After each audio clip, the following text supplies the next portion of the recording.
Warahmatullahi wabarakatuh. Halo teman-teman mahasiswa psikologi, selamat bergabung di Beranda Psikologi bersama saya Andromeda bicara psikologi. Kali ini kita akan belajar di kelas psikologi dan pendidikan anak berkebutuhan khusus dengan topik tentang sejarah dan perkembangan pendidikan anak berkebutuhan khusus. Baiklah, mari kita simak bersama. Sejarah pendidikan bagi anak berkebutuhan khusus bermula sejak sebelum abad ke-16. Saat itu, individu yang menyandang cacat mental diperlakukan dengan kurang manusiawi. Mereka dianggap kerasukan roh halus, akhirnya mereka diikat dan dipasung. Setelah itu mulai muncul perubahan positif yang terjadi dengan disediakannya penanganan bagi penderita bergangguan emosional di rumah sakit yang ada di Paris.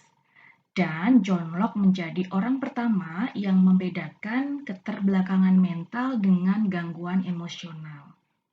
Kemudian, setelah abad ke-18, ditandai dengan munculnya beragam kasus seperti kasus Helen Keller, yaitu seorang anak perempuan tunanetra sekaligus tunarungu. Berkat kesabaran gurunya, Anne Sullivan, Helen tumbuh menjadi sosok yang menginspirasi dan turut memperjuangkan pendidikan khusus bagi penyandang disabilitas. Ada pula momentum lain yaitu pasca dipublikasikannya tes kecerdasan Binet, lahirlah metode pembelajaran yang dipelopori oleh Maria Montessori pada tahun 1912 yang akhirnya menjadi dasar penting dari kurikulum bagi pendidikan prasekolah baik untuk anak normal maupun anak berkebutuhan khusus. Selama masa itu pula banyak bermunculan pelaporan kasus diskriminasi terhadap anak berkebutuhan khusus, utamanya terkait dengan akses terhadap layanan pendidikan. Akhirnya, pemerintah Amerika Serikat mengeluarkan undang-undang pemerintah yang mengatur hak dari semua anak berkebutuhan khusus untuk dapat memperoleh pendidikan. Serupa dengan kondisi tersebut, Indonesia pun membuat dasar penetapan hak bagi seluruh warga negaranya untuk memperoleh pendidikan tanpa terkecuali. Hal itu diatur dalam Undang-Undang Nomor 20 Tahun 2003 tentang Sistem Pendidikan Nasional. Dalam perkembangannya, istilah yang digunakan untuk ABK pun menjadi beragam. Ada yang menyebutnya dengan penyandang cacat, anak luar biasa, handicap, hingga difabel, yang berasal dari kata different ability atau memiliki kemampuan yang berbeda. Nah, lalu apa sesungguhnya yang dimaksud dengan anak berkebutuhan khusus? Mangun Song menjelaskan bahwa ABK adalah anak yang menyimpang dari rata-rata anak normal dalam hal ciri-ciri mental, kemampuan sensorik, fisik dan neuromuskular, perilaku sosioemosional, kemampuan berkomunikasi, maupun kombinasi dari 2 atau 3 hal di atas yang memerlukan penanganan untuk mengembangkan potensinya secara maksimal dengan bantuan tenaga profesional yang terlatih. Berkaitan dengan label kekhususan yang sering dikenakan pada seseorang, maka perlu kita pahami terlebih dahulu perbedaan istilah-istilah yang mungkin bisa disalah artikan. Antara lain yaitu ada impairment, disability, dan handicap. Kita akan kupas satu persatu.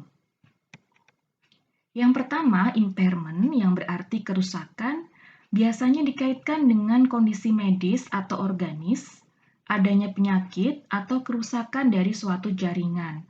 Misalnya, kekurangan oksigen pada waktu lahir dapat menyebabkan kerusakan otak yang pada akhirnya menjadikan anak menderita kelumpuhan otak atau cerebral palsy. Kemudian ada juga sindroma Down yang disebabkan karena kelainan kromosom. Yang kedua, disability yang berarti kekhususan. Disability menunjukkan ketidakmampuan dalam melakukan suatu kegiatan dengan cara-cara tertentu. Misalnya saja, orang yang mengalami kelumpuhan tidak bisa berjalan tanpa menggunakan kursi roda. Dan yang ketiga, handicap, yang berarti ketidakmampuan. Kondisi ini dijelaskan sebagai konsekuensi akibat masalah atau gangguan yang dialami seorang individu. Misal, anak ADHD bisa saja mengalami gangguan dalam belajar dikarenakan ketidakmampuannya dalam memusatkan dan mempertahankan atensinya. Sampai di sini sudah cukup jelas ya teman-teman semua. Berikutnya kita akan mengkaji perkembangan pendidikan bagi anak berkebutuhan khusus. Pada era 1990-an telah terjadi gerakan menuju pendidikan luar biasa di sekolah-sekolah reguler dan pendidikan umum. Lalu muncullah istilah-istilah atau prinsip-prinsip pendidikan seperti berikut ini. Pertama, mainstreaming, lalu integration, dan yang ketiga, inclusion. Kita akan bahas dari mulai yang pertama, mainstreaming. Prinsipnya di sini, siswa berkebutuhan khusus berpartisipasi di kelas umum. Mereka mengikuti kegiatan belajar seperti anak reguler lainnya. Yang kedua, prinsip integrasi atau keterpaduan. Di sini, walaupun ABK masih belajar di sekolah khusus, namun sesekali mereka hadir di sekolah normal atau umum. Dan yang ketiga, pendidikan inklusi. Pada prinsipnya, sekolah harus menyediakan kebutuhan bagi semua individu tanpa memandang kemampuan atau ketidakmampuannya. Inti dari ketiga prinsip pendidikan tersebut adalah memberikan kesempatan kepada siswa dengan kekhususan untuk menggunakan fasilitas yang sama dengan siswa normal. Adanya ketiga prinsip pendidikan tersebut dilatar belakangi pula oleh yang pertama, hasil riset tidak menunjukkan secara pasti bahwa sekolah khusus menghasilkan prestasi belajar baik sosial maupun akademik yang lebih baik daripada yang terintegrasi, terlebih bagi siswa yang tingkat kekhususannya ringan. Kedua, muncul kebutuhan akan penerimaan yang terbuka tentang hak setiap individu untuk berpartisipasi penuh di dalam komunitas umum.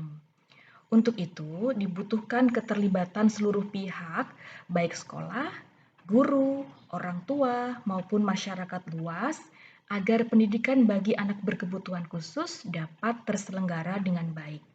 Nah, teman-teman semua, demikian paparan materi tentang sejarah dan perkembangan pendidikan anak berkebutuhan khusus pada kuliah kita kali ini. Nantikan kuliah berikutnya, tetap bersama saya Andromeda di Beranda Psikologi. Terima kasih.